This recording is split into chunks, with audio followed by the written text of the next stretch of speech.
Pinagpalang araw mga kapatid, sa 15 minuto lamang ay sisimulan na natin ang ating pananambahan.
Habang tayo po ay naghihintay, ay maaari po nating i-share ang link na ito sa ating mga family members, friends, at churchmates. Inaanyayahan rin po namin kayo sa mga sumusunod na gawain.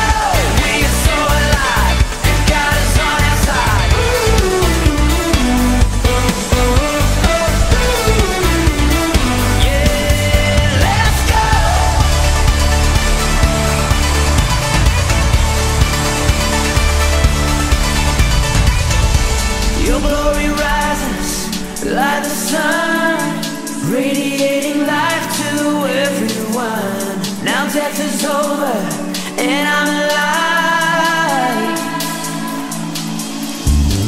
Oh, I'm taking hold of this victory, and now I'm running in my destiny. For your glory, oh, I will go. Your glory rises like the sun, radiating life to everyone. Now death is over.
Ang magpasalamat kay Yahweh ay mabuting bagay, umawit na lagi.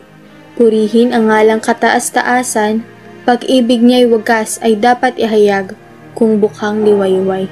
Pagsapit ng gabi, ang katapatan niya'y ihayag din naman. Tayo'y pumikit at manalangin.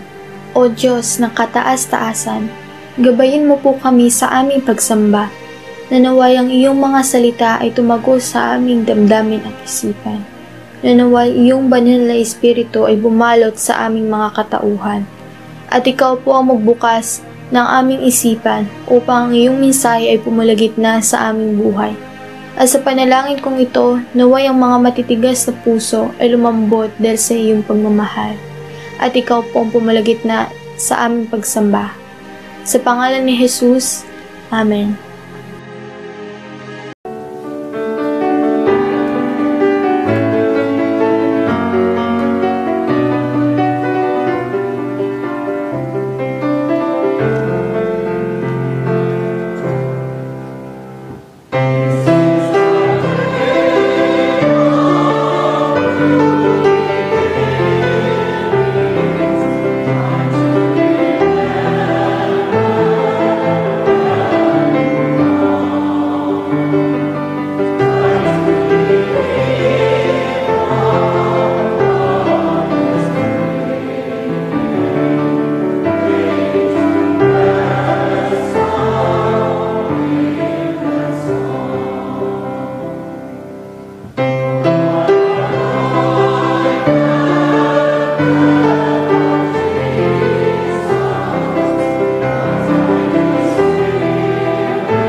Pagbasa sa banal na kasulatan na matatagpuan sa ikalawang Pedro, Kabanata 3, mga talata 8 hanggang 15.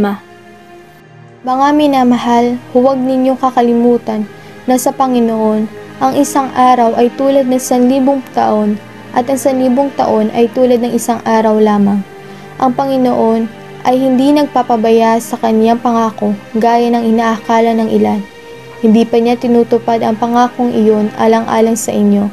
Binibigyan pa niya ng pagkakataon ang lahat upang makapagsisi at tumalikod sa kasalanan sapagkat hindi niya nais na may mapahamak. Ngunit ang araw ng Panginoon ay darating tulad ng isang magnanakaw. Sa araw na iyon, ang kalangitan ay biglang mawawala kasabay ng isang malakas na ugong. Matutupok ang araw, buwan at mga bituin. Ang mundo at ang lahat ng mga bagay na naririto ay mawawala. At dahil ganito ang magiging wakas ng lahat ng bagay, mamuhay kayo na may kabanalan at sikapin ninyo maging makadiyos. Habang hinihintay ninyo ang araw ng Diyos, magsikap kayo mabuti upang madaling dumating ang araw na ang kalangitan ay matutupok at ang mga bagay na naroroon ay matutunaw sa matinding init. Naghihintay tayo ng bagong langit at bagong lupa na naghaharian ng makatwiran. sapagkat ganoon ang kanyang pangako. Kaya nga, mga minamahal, habang naghihintay kayo, sikapin ninyong mamuhay na mapayapa, walang dungis at walang kapintasan. Isipin ninyong kaya nagtitimpi ang Panginoon ay upang bigyan kayo ng pagkakataong maligtas. Ayan ang isinusulat sa inyo ng kapatid nating si Pablo. Taglay ang karunungang kaloob sa kanya ng Diyos.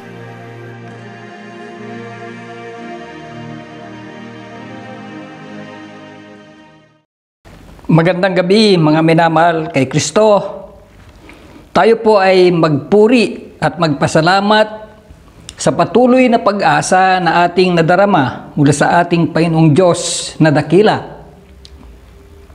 Ang kanyang biyaya ay laging ipinapadama upang tayo kahit dumaraan sa pangamba na dala ng sakit na di nakikita at wala pang lunas na natagpuang mabisa, ay magpatuloy sa buhay na laging handa. Sa kalagayan ng kawalang laya sa pagkilos na natural, walang laya mula sa panakip mukha, nagpapahirap pa sa paghinga, na ngayon ko lang napag-isip na anong hirap pala ang kalagayan ng makadalagahan sa gitnang silangan, mga nasyon na kung hindi kamag-anak ang kaharap, ay laging nakatakip ang mukha. Mahirap na huminga na at pati kagandahan ay hindi pa makikita. At sa kalagayan na hindi makapamuhay na natural, na kahit ang mga mahal sa buhay na sabik na maakap, ang mahal na anak ay kailangan pang maligo kung galing sa labas ng tahanan. Tanong ko lang, nakakadama ba tayo ng kawalan ng pag-asa sa ganitong kalagayan? Kalagayan na pinalala ng mga gawain ng mga tao nagsasamantala, na ang mga nangunguna ay takot sa paggawa dahil sa pagkilos o sa paglilingkod o sa pakikisama, ay baka sila pa ang mahawa o makahawa, o kaya kung malakas man ang resistensya, ay sila pa ang magdala ng karamdaman sa kapwa. Nawawalan na ba tayo ng pag-asa sa pagkakaroon ng pagbuti sa ating kalagayan? Na kung ang batayan bago makapamuhay ng normal ay hintayin pa ang mga gamot na hanggang sa ngayon ay wala pang kasiguruhan ng bisa. Walang kasiguruhan na hindi magbibigay ng bagong sakit na kalaunan din ay maging problema o kawalan ng pag-asa ng pagbuti ng kalagayan. Sapagkat, sabi nga po ng iba, baka 2 taon pa tatagal ang pandemya. Hindi ba kaya ito ng Diyos? O dahil sa tindi ng epekto ng kalagayan, ay nakalimutan na meron Diyos na mas makapangyarihan sa lahat, na kaya niyang ipagsanggalang ang mga anak niya mula sa lahat ng kapangyarihan. Kapangyarihan ng sakit, kapangyarihan ng manunuligsa, kapangyarihang dala ng kasalanan. Ang ganitong kalagayan ngayon, ang dahilan kung bakit kailangan nating manatili sa mga pag-aaral sa pag-ibig ng Diyos, sa pagbasa na taos puso, sa mga pinadalang o isineshare na panalangin sa media, at pag-usal ng pakikisa. Pag-usal ng pakikisa. Pakikisa sa pagsamba sa diwa na parabang nasa loob din ng sambahan. Pangungumusta at walang tigil na panalangin para sa kapwa at sa Panginoong Hesus nakatuon ang ating mga mata na nagpapaalaala na tayo kasama ang mga tumanggap sa Kanya ay mamamayan ng Kanyang kaharian. Kahit saan man tayo, anumang oras, ang mapaalaala na tayo ay kabahagi ng kaharian ng Diyos ang siya ring dahilan sa ating pagbabalik tanaw sa mga panahon ng pagliligtas ng Diyos sa atin sa pamamagitan ni Jesus. Sa ngayon, sa mga araw na ito ng pagdatal. Ang pagdatal o Adbento ay panahon ng paghahanda sa pagdating ng manunubos. At ayon sa aming Monday class noon, kasama ang ating obispo ipinakpil na isang teologian, 2 ang pagdatal. Ang una, ang pagdatal ng manunubos ay dumating na at nasa kalagitnaan na ng mga tao. Ito ay nagpasimula pa noon ang Panginoong Hesus ay ipinanganak sa sabsaban. Nagkipamuhay sa mga tao at hanggang sa ngayon ay kumikilos at naghahari sa lahat ng mga nagsipagsuko ng kanilang mga buhay sa Kanya. Kumikilos at gumagawa pa rin kahit sa mga tao na hindi pa tumanggap sa Kanya para sa kanilang ikaliligtas. Kaya't kailangan po nilang maghanda sa pagdatal ng Panginoon. Ang ikalawa, ang pagdatal ay darating pa. At yan ang ikalawang pagdating ng Panginoong Hesus, ang kanyang pangakong pagbabalik. At para sa mga karapat-dapat na tumanggap at nanalig sa Kanya, nabuhay pa sa panahon na yaon, sila ang mga babaguhin, kasunod ng mga namatay ng nanalig at nagpasakop ng buhay sa ating Panginoon Hesus. Ang mga namatay na sa muling pagbabalik ni Hesus ay mga ibabangon sa kanilang libingan at bibigyan sila ng katawang panlangit. Hindi na mabubulok o maaagnas. Para sa mga buhay pa na nananalig at nagsuko ng kanilang buhay kay Hesus, sila naman ay babaguhin din at bibigyan din ng katawang panlangit na hindi mabubulok o maaagnas. Ang paghanda na ito ngayon ng pagdatal ng tagapagligtas ang nilalaman ng ating aralin sa ikadalawang sulat ni Pedro, Kabanatang 3. Bagamat ang ikalawang sulat ay una para sa mga Kristiyano na nabubuhay pa 3 taong pagkatapos ng pag-akyat ni Hesus sa langit. At sa ikalawa, ayon sa ikalawang Pedro, Kabanatang 1, talatang 1, sa mga kapatid na kabahagi sa napakahalagang pananampalataya na tinanggap din namin. Ibig sabihin po nito, mga minamahal na kapatid, ay para sa lahat na mananampalataya ni Hesus. Kaya ang sulat ay para sa unang mga Kristiyano na nabubuhay 30 taon pagkatapos ng ascension ng Panginoong Hesus, at para sa ating lahat na mananampalataya na tumanggap ng pag-aari ng ating Panginoong Hesus. At kung pag-aaralan po natin ang CP o ang ating aralin, mukhang may napakatindi at magulo na larawan sa kalagayan. Ngunit ito ay nasulat pa para sa nahihirapan, sa mga naguguluhan, sa nawawalan ng pag-asa ng mga tao ng Diyos. At ang sulat ay nagpapalakas upang hindi mauga ang pananampalataya sa Diyos at sa kanyang layon at plano. Pinaalalahanan ni Pedro ang kanyang masinulatan na merong manunuya at manunuligsa at nais sirain ang paniniwala nila sa muling pagbabalik ni Hesus. Mga taong, talatang 5 sabi, sinasadya nilang kalimutan ang katotohanan na nilikha ng Diyos, ang langit sa pamagitan ng kanyang salita. Maraming tao na ganito, kahit po sa ating panahon, ay sinasadya na kalimutan ang katotohanan ng ating Diyos. Kaya't sa ating aralin ay nagsasaad ng paalaala. At yan ang unang bahagi. Ang pagkaantala ay pagbibigay ng pagkakataon. Sa talatang 8 hanggang 9, at sabing ganito, huwag sana ninyong kakalimutan mga minamahal na sa Panginoon walang pinagkaiba ang isang araw sa 1,000 taon. Para sa Kanya ang mga ito ay pareho lang. Hindi nagpapabaya ang Panginoon sa pagtupad sa pangako niya gaya ng inaakala ng ilan. Ang totoo, binibigyan lang niya ng pagkakataong magsisi ang lahat sa mga kasalanan nila dahil ayaw niyang mapahamak ang sinuman. Napakagandang palaala na sinabi ni Pedro sa mga mananampalataya na huwag kaligtaan na ang 1 araw at 1,000 taon ay pareho lang sa ating Panginoon. Ipinapaliwanag na malaking pagkakaiba ang pananaw ng Diyos sa pananaw ng tao patungkol sa araw at taon.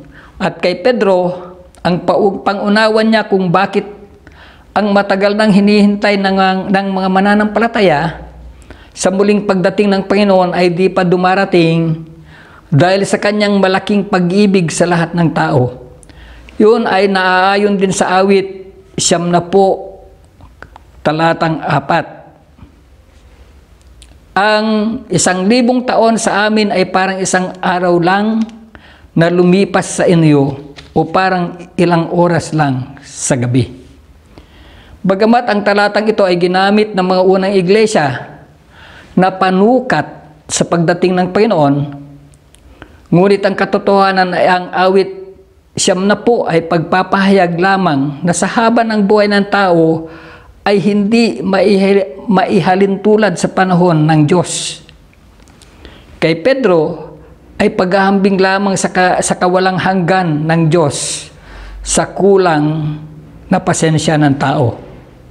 Ang tao ay mainipin, kaya sa pagdaan o pagdaranas ng kahirapan ay nais agad matapos. Ngunit pagdating naman sa kasiyahan, gustong walang katapusan.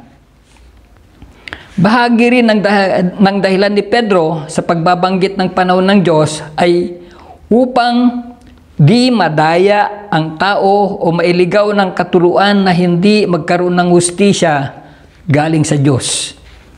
Pinaalalahanan ni Pedro ang lahat na hindi mabagal ang Diyos sa kanyang pangako, kundi dahil sa kanyang pagiging mapagpasensya. Nang layunin ay di makitang masadlak sa kapahamakan ang tao, kundi magkaroon ng pagkakataong magsisi. Ang katotohanan sa pagkaantala ng pagdating ng Panginoon ay dahil sa una, pagkakaiba ng pananaw ng tao sa pananaw ng Diyos patungkol sa mga oras, araw o taon. At ikalawa, hindi rin sa hindi niya kayang magparusa, kundi ito ay kapahayagan ng kanyang pagiging mapagpasensya upang magkaroon ng pagkakataon na magsisi. Ito ay kapahayagan din ng kanyang biyaya. Sabi ng isang sumulat, mas pinapahalagahan ng Diyos ang pagsisisi kaysa sa kahusayan ng 1,000 kontra 1. Mga minamahal na kapatid, ang paalala ni Pedro ay siguradong darating ang paghuhukom kung saan lahat tayo ay haharap sa Diyos na makatarungan. Napakaganda na makita po natin. Hindi dahil mabagal ang Panginoon sa kanyang pagtupad,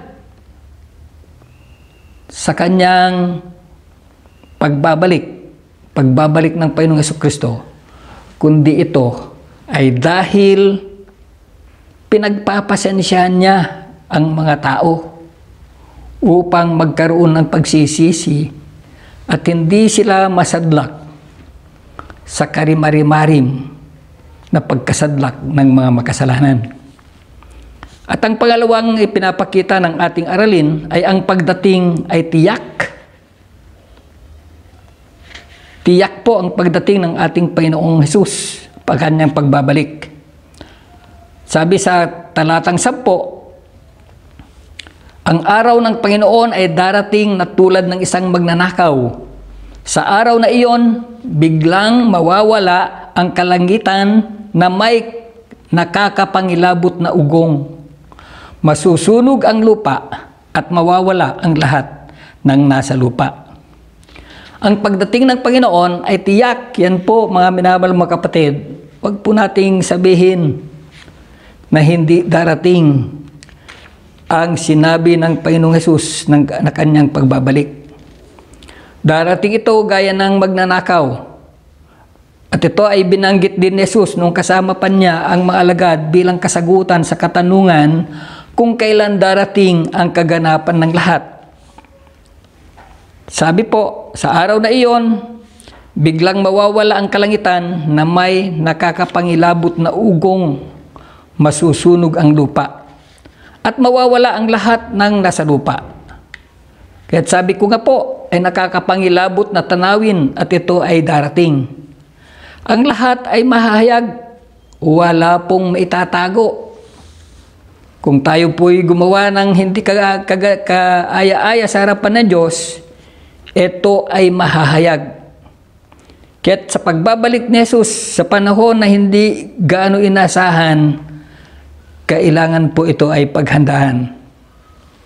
Sapagkat babalik si Jesus sa hindi po nating inaasahang panahon. Ang panahon na ito ang siyang mapagpasyang pagkilos niya sa kasaysayan ng pagliligtas ng mga taong nagpasakop sa Kanya at sa paghatol sa mga taong tumanggi sa kaharian ng Diyos. Panahon na sa mga ayaw magpasakop sa Panginoon, ayaw sumunod sa kalooban ng Diyos, ayaw makiisa sa paghari ng Panginoong Hesus, tiyak na mayroong katarungan ipapataw. Sabi nga po ay darating gaya ng magnanakaw. Darating siya sa panahon na di inaasahan. Kailangan natin maging handa sa pagdating ng Panginoon. At sabi nga po ay kukunin niya ang mga mahalaga. Katanungan po, ikaw ba ay mahalaga sa harapan ng ating Panginoon? Katanungan na para sa atin lahat. Kung minsan natatanong ko rin po sa aking sarili, may halaga pa ba ako? Ikaw ba ay mahalaga sa harapan ng ating Panginoon? Sinabi rin ito ni Jesus sa Lucas 13, talatang 1-5. Sabi po ng ganito, may ilang tao roon nagbalita kay Jesus tungkol sa mga taga-Galileyang ipinapatay ni Pilato habang naghahandog sila sa templo. Sinabi ni Jesus sa kanila, ang akala ba ninyo ay mas makasalanan sila kaysa ibang mga taga-Galileya dahil sa nangyari sa kanila? Hindi. Ngunit tinitiyak ko sa inyo, mapapahamak din kayo tulad nila kung hindi nyo pagsisihan ang mga kasalanan ninyo. Katulad din kayo tulad nila kung hindi nyo pagsisihan ang mga kasalanan ninyo. Katulad din ng 18 taon na bagsakan ng tore ng Siluam at namatay. Ang akala ba ninyo ay higit silang makasalanan kaysa ibang mga taga-Jerusalem? Hindi. Ngunit tinitiyak ko sa inyo, mapapahamak din kayo tulad nila kung hindi nyo pagsisihan ang mga kasalanan ninyo. Mahalaga ba sa atin ito, mga minamahal mga kapatid? Napakahalaga.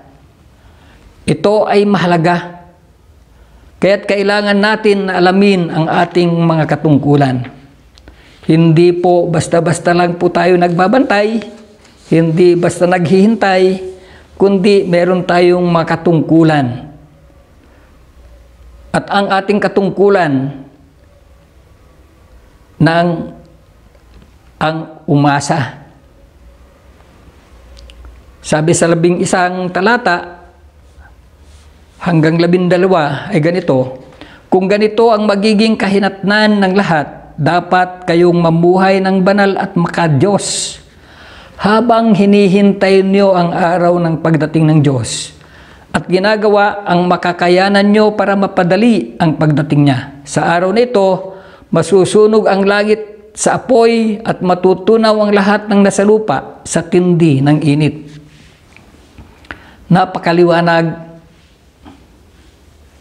at partikular na ang ibig sabihin nito ay mawawala. Na matutunaw ang lahat sa tindi ng init na darating. At binanggit ni Pedro kung paano tayo tumugon. Kailangan po nating tumugon, mga minamahal mga kapatid. Sabi po sa 11 at 12 ay nagpapahayag ng gawaing maka-Diyos. Sabi, dapat kayong mamuhay ng banal at maka-Diyos. Habang hinihintay nyo ang araw ng pagdating ng Diyos at ginagawa ang makakayanan nyo. Mamuhay na banal at maka-Diyos at ginagawa ang makayanan habang naghihintay. Paano bang mabuhay na banal at makadiyos? Paano ba gawin ang makakayanan sa ating pamumuhay na banal at makadiyos na gawin ang makayanan, gawin ito na may maaasahan? Mahirap pong gawin. Kaya lang, kailangan po natin ito. Ito yung ating katungkulan sa ating mga buhay. Mamuhay na banal at makadiyos. At habang nabubuhay na banal at makadiyos, naghihintay naman na may ginagawa ayon sa kakayanan na nasa atin.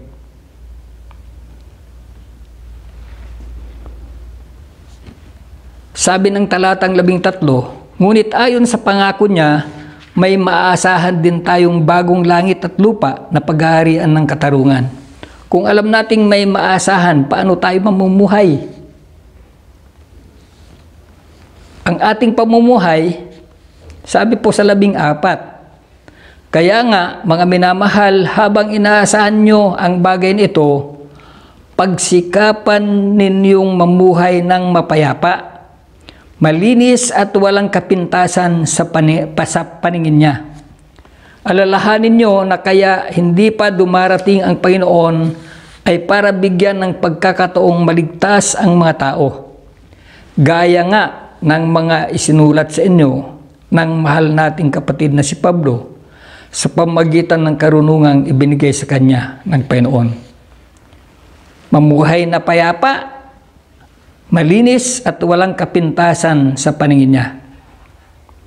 Alam po ninyo mga minamahal mga kapatid, tayo ay tinubuhos sa pamagitan ng mahal na dugo ni Kristo. Sa dugo ng tupa na walang bahid, walang dungis. Kaya tayo ay kumapit na mabuti sa naglilinis na dugo ni Kristo. Mamuhay tayo sa katotohanan ng Diyos sapagkat ang pasensya ay nagbibigay biyaya na nakatuon sa ating kaligtasan. Bago po yung panghuli, nais ko lang pong maalala ko po ang isang kwento na sa isang simbahan ay merong tumakbo at nagpunta kay obispo. Pero bago siya nakarating kay bago ang magagawin, nakarating ito kay obispo at sabi ng obispo, sabihin mo kay DS, gumawa siya, magmukhang may ginagawa. Magtrabaho siya.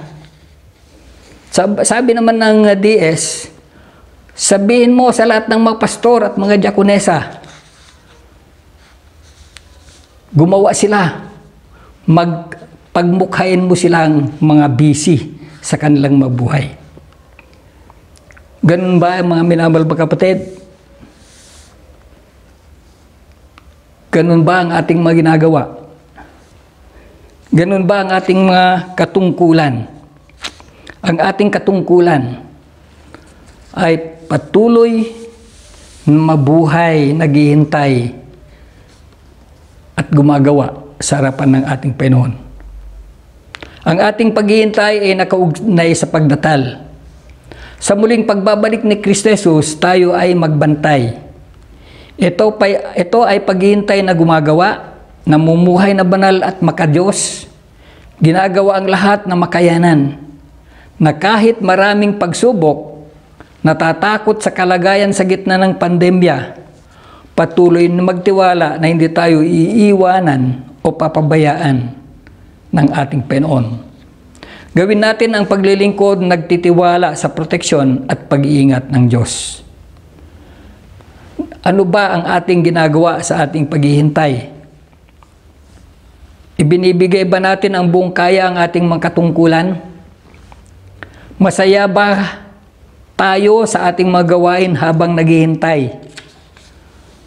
Mga kapatid, sa ating kalagayan, patuloy tayo sa pananalangin na kahit hindi pa matuklasan ang bakuna laban sa COVID-19 ay maging malaya na tayo sa magawain ng paglilingkod.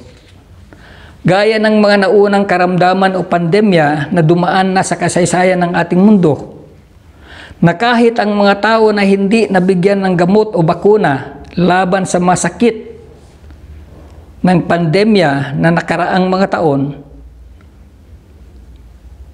ang mga yon ay nagpatuloy pa rin ang buhay na malaya. Kasabay nito ay ipanalangin din natin na matagpuan na ang bakuna na mabisang panlunas ng COVID-19 upang kung may madapuan man ay agad na may panlunas. Ngunit kasabay nito ay ating ingatan ang ating sarili sa pamamagitan ng pagpapalakas ng ating resistensya. Mas mabuti ang labanan ang sakit bago dumapo sa pamamagitan ng pag-iwas nito. Prevention is better than cure. Ngunit wag po tayong matakot, kasama natin ang Diyos. Hindi po niya tayo papabayaan, gawin po ang ating mga katungkulan. Kaya't gawin natin ito upang sa ating paghihintay sa muling pagbabalik ni Jesus, ay makaganap tayo ng ating mga tungkulin sa ministeryo. Namumuhay na banal, maka-Diyos at ginagawa ang lahat ng makakayanan sa tulong ni Kristo na nagpapalakas sa atin. Pagpalain po tayo ng ating Panginoon.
Tayo po ay manalangin.